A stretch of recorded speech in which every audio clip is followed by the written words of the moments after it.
Hello everyone. My topic is all about DPWH Blue Book item 404 to 407. So I am reporter number 29, and it's all about first item is all about reinforcing steel. So what is reinforcing steel? So this description, so this item shall consist of furnishing, bending, fabricating, fleecing of steel reinforcement, size, shape, and grade requirements in accordance with this specification. So protection material, so steel reinforcement shall be stored above the surface of the ground upon platforms or other supports and shall be protected as far as practicable from mechanical injury and surface deterioration caused by exposure to condition producing rust. So reinforcing steel, so very familiar na kay ni sa to ano, kay kasagaran is makita ni sa to ang plano. So dali ra kay ni siya i-identify nato no kung natay plano. So sa reinforcing steel natay ginatawag na bending.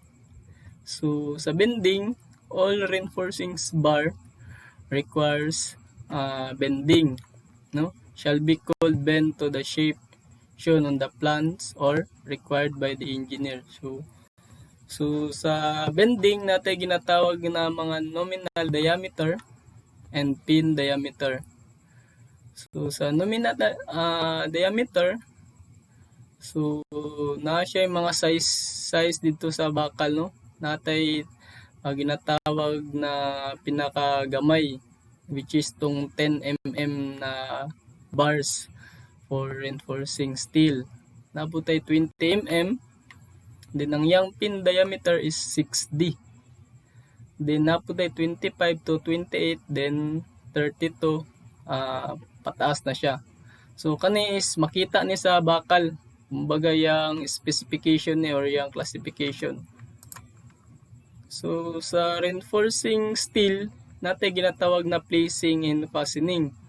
Kung sa plano, makita to sa plano is example natay beam.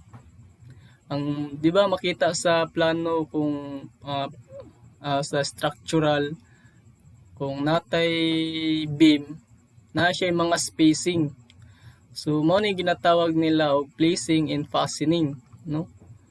Sa dire nasa standard na dili mo baba dapat ang imong placing sa 300 mm, no? Not less than 300 mm in each direction sa imong placing ig pag fastening or sa imong mga intersection, no? Sa pagtali, sa pagties. So all steel reinforcements shall be accurately placed in the position shown on the plans, no, or the required sa engineer. Naputay ginatawag diri nga splicing.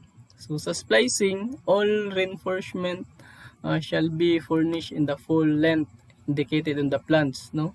Sa splicing of bars, no, na siya gina-permit na gina-approval sa mga structural engineers, no?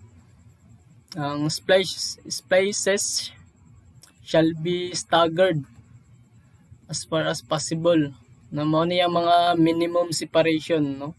Not less than 40 bar diameter. So sa splice type natay tension and compression.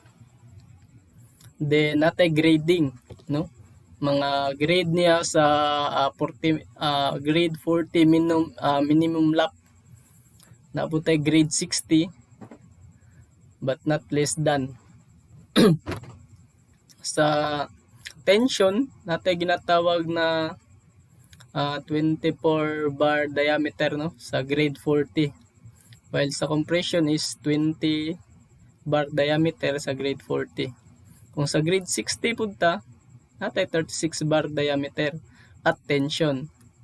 While sa compression, natay 24 bar diameter at grade 60. Then morning but not less than mga 300 mm.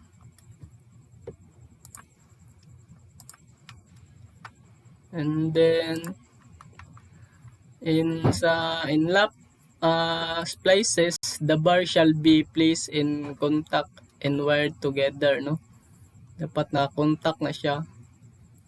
Then lap splices will not be permitted at location where the concrete section is insufficient to provide minimum clear distance.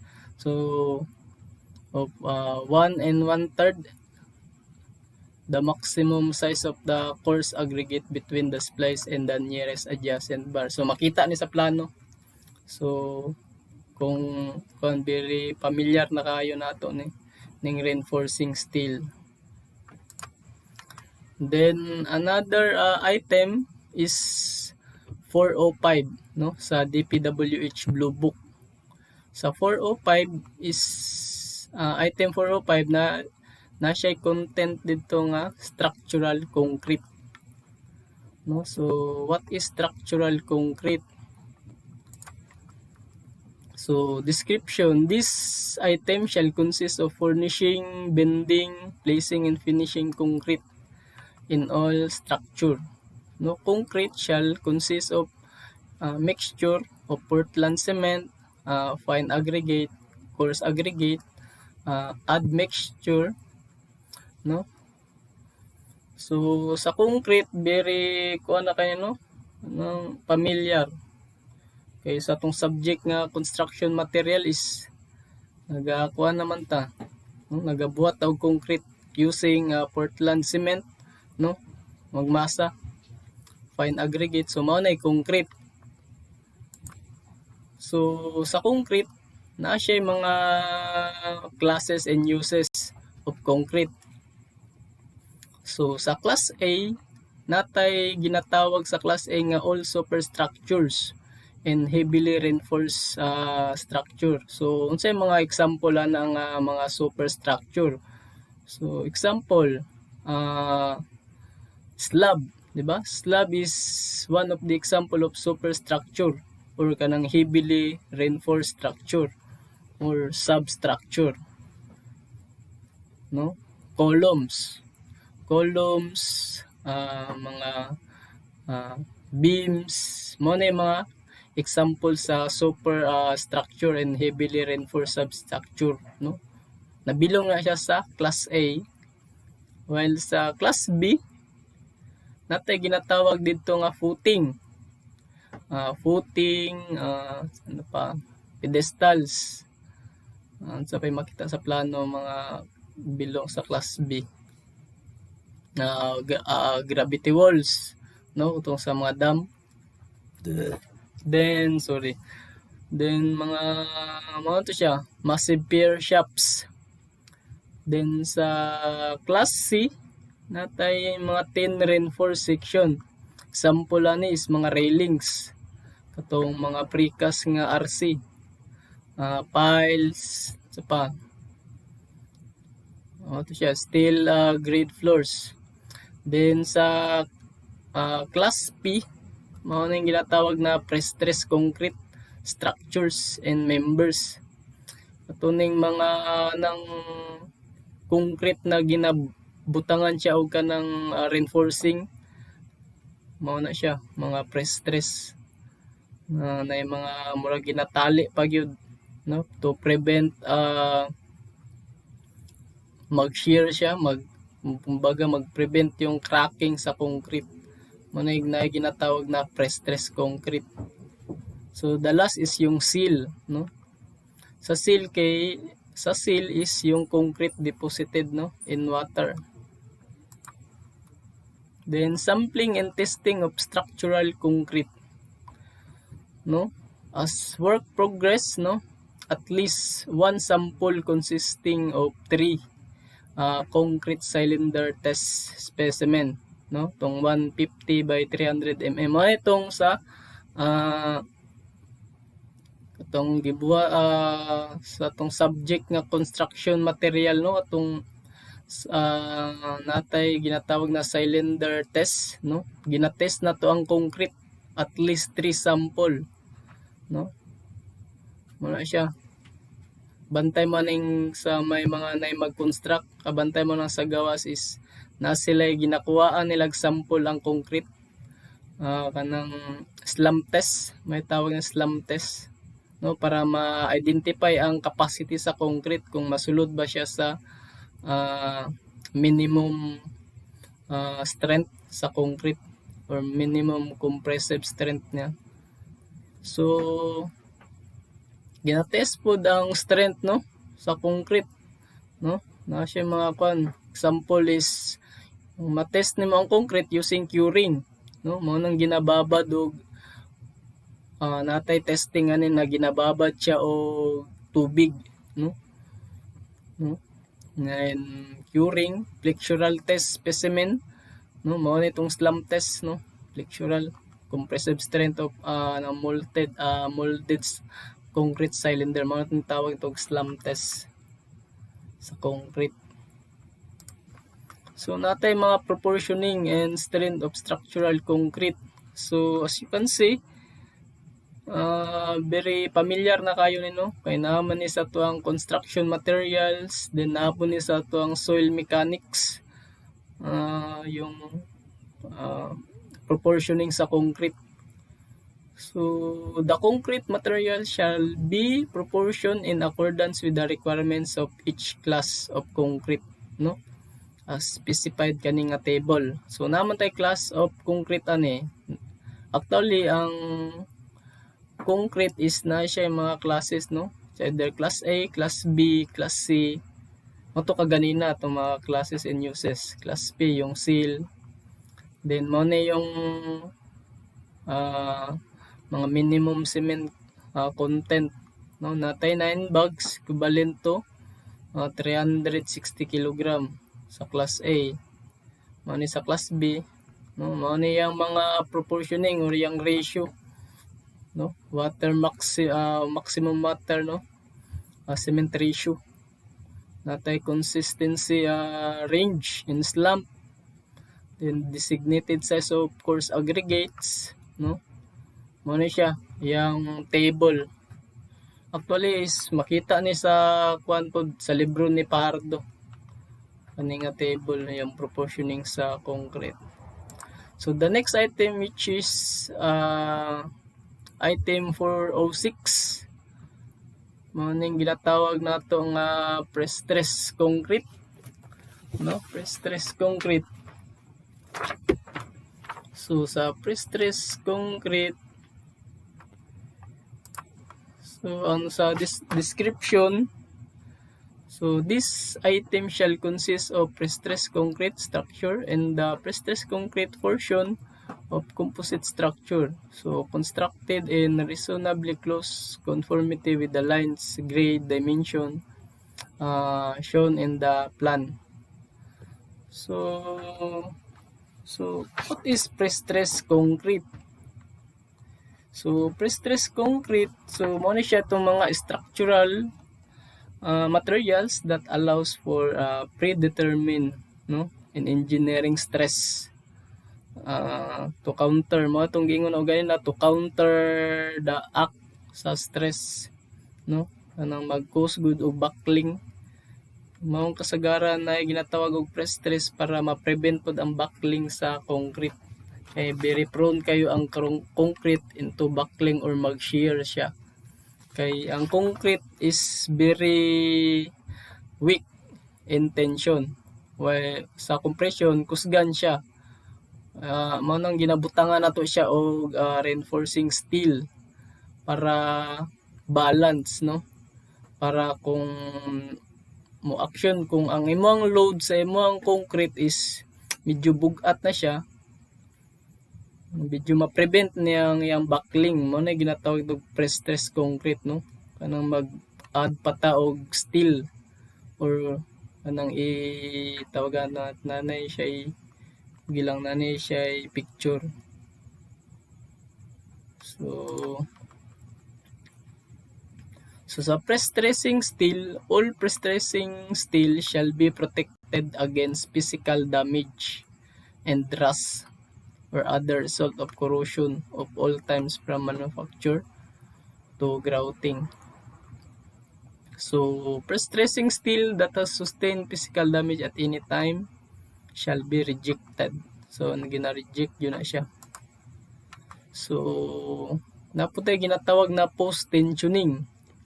So sa post-tensioning, tensioning of the pre-stressing reinforcement shall not be commenced until test on concrete cylinder manufactured of the same concrete and cured under the same condition. So morning picture sa post-tensioning, no, tanawan ninyo dire. Kani is concrete ni siya. Na siya mga reinforce. No? So murag kaning ginatawag ganing equipments para magkuha na ni magsulod og kaning murag wire, mag cable wire sa is katong jack. Mo siya ginakuan murag murag ginatay nila ang steel para mas mulig-on nya ginatawag ani. Wag na ginalock nila. Actually ginaas kung magkuha na mo siya kung buhaton ang concrete, ginasulod na ning mga kaning mga cable wire using kaning jack. Then mo nitong makita nyo sa mga kuan sa mga tulay na ginakarga nga murag humanda kanang kuan na siya kanang nabuhat na siya nga concrete or kanang mga beam nga nay mga bangag mao na ginabutang para malig-on na ma-prevent pod ang buckling through post-tensioning. So napunta ginatawag na pre-tensioning. Same ra pud ni sa post-tensioning, no? Tanawa kani mao ni siya ang concrete, no? Nya kani is mao ning pangpalig-on, mas mulig-on ang concrete. Ma-prevent ang buckling through ani. No? Tama ni is kani kumbaga ginasulod na ning mga bakal niya, tanggalo na pud using tong jack. Now, this process involves the stressing of wire or cable. It's either wire or katong cable. Gina-anchor nila dito at both ends, material form. So, parehas rin sa 405 yung concrete ra gyapon. Galing lang sa 406 is na mga method mo na ning post-tensioning, pre-tensioning, no, duha ka method.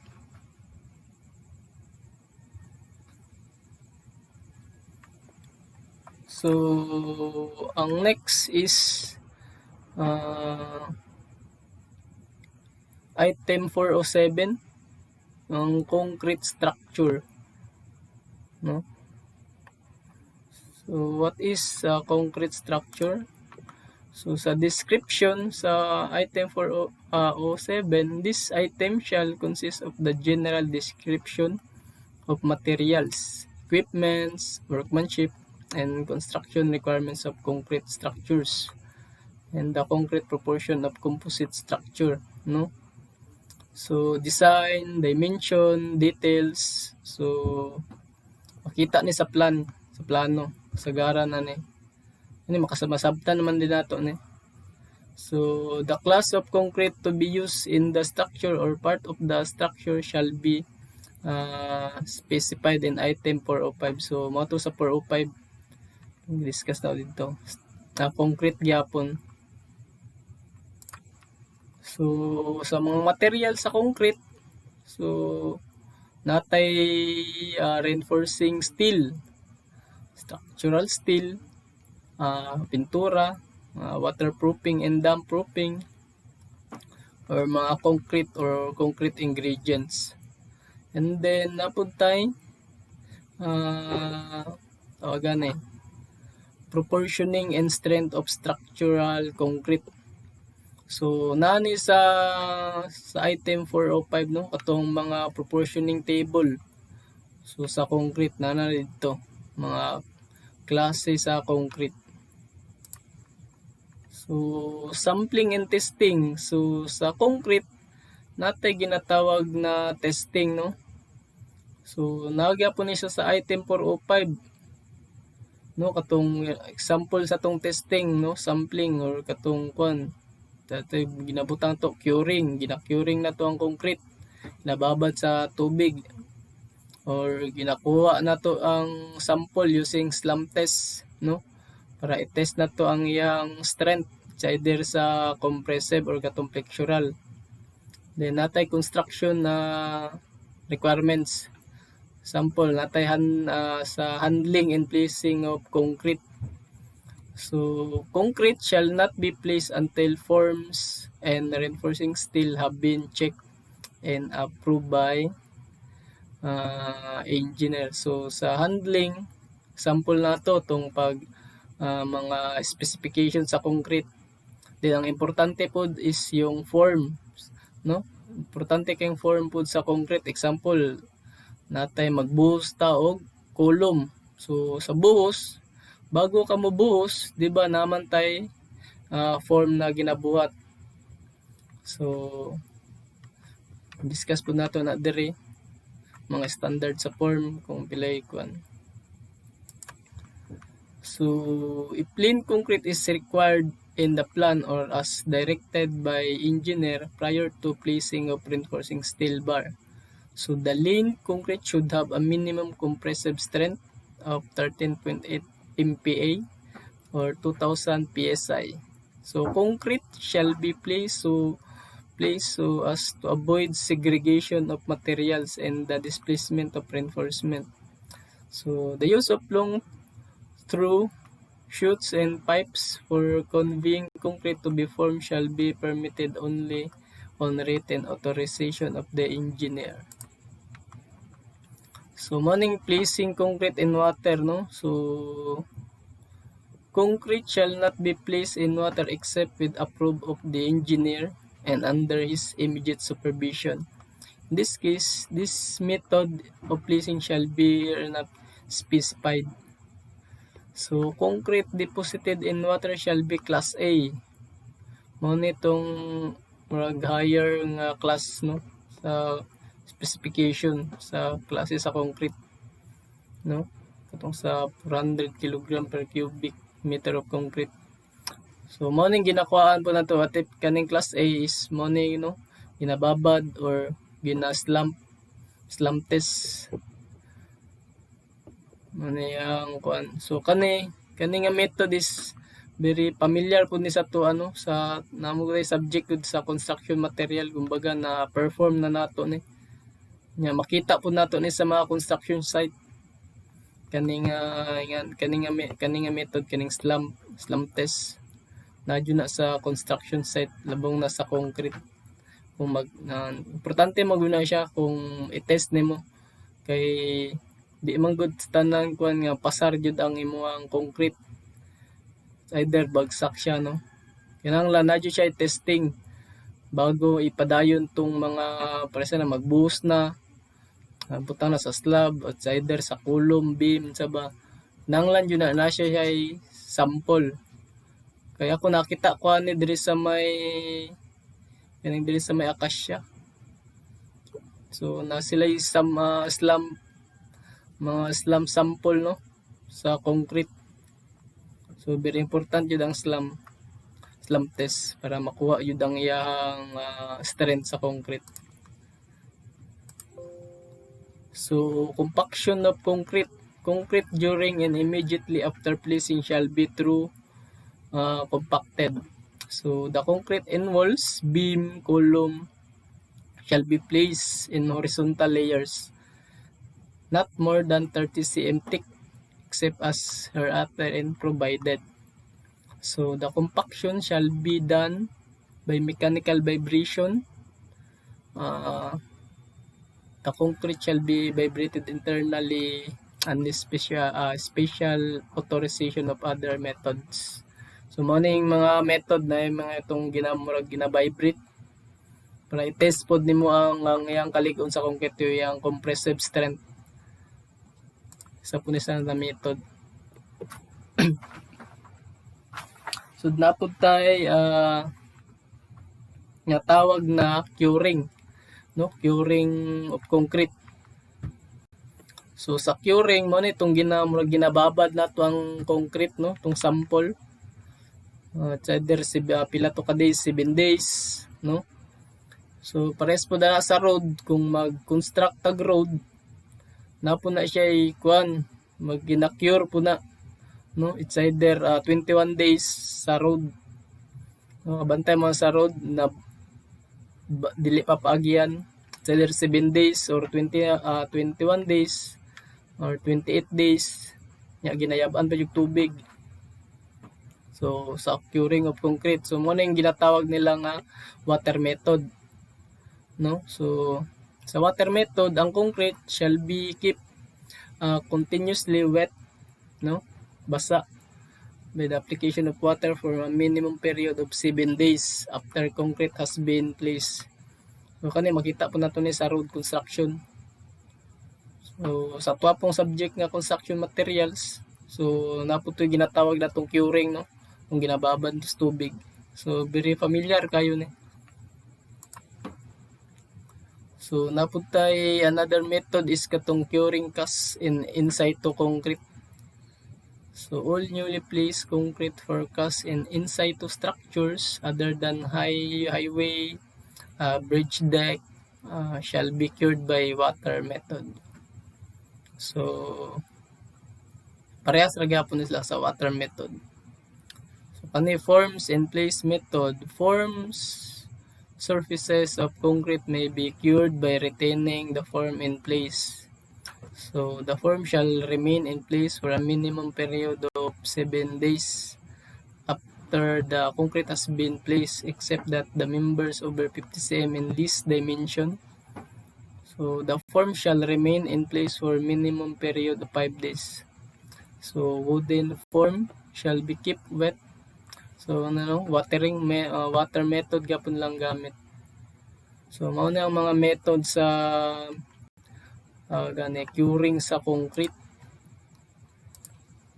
So sa formwork construction, so concrete form shall be mortar tight, no, through to the dimension lines and grades of the structure and with a sufficient strength, rigidity, sa shape sa form, and surface smoothness as to leave the finished work through dimension na makita sa tuwang plano. Concrete shall not be deposited in the form until all work and connection with constructing the form has been complete. So tama po, dili po dapat kinabutang pa kung panahon man. So that's all. Thank you. So maura to tanan na ako ang report about sa DPWH Blue Book. So under item 404 to 407. So thank you.